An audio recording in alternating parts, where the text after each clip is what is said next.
red-nosed in his fallen, slobbering dignity. He picked himself up, Thomas, and glared at the assembled, daring them to laughter.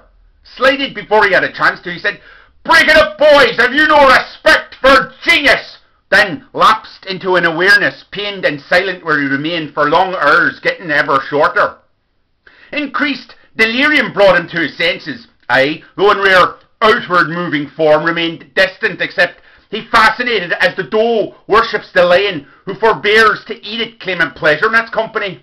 So, later on, we moved from boredom into nightclub land, there to seek the company of women, a safe bit to be in his presence, though physically disgusting, even to the blind, and within that wilderness peopled with insect-like social scurryings and red-faced wishful thinkings, we drank cocktails and held aloof to such an extent I hit the roof, and then passed out with great relief.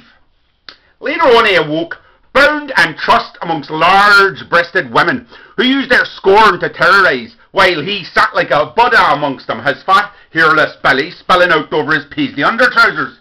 And he was telling them the story of his ancestors, and they were listening to him with his intent expression on their faces. And when I interrupted him to ask him to release me from my bonds, he merely ignored me and continued on with his story, while a very attractive young lady detached herself from the collective and very tenderly sat upon my forehead and began to rise in an unseemly manner that seemed quite seemly to me. I made, of course, a reasonable attempt to reason with her, but I might as well have been made of pricks for all the response I was eliciting, and so I was compelled to permit the beauty to please herself as she saw fit.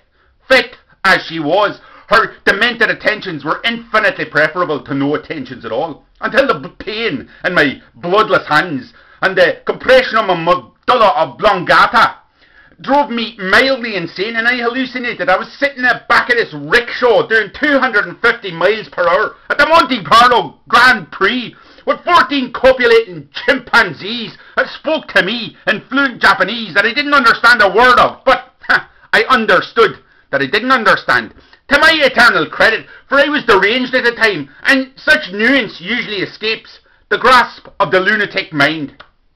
Eventually morning came, bringing awakenings and kindnesses. Over breakfast we shared opinions, each one insincere in turn. So I left, him there and me other ways. Later on I heard he went to Africa, bored with the limitations of our small town. I became a petunia in protest. Everyone listened inattentively.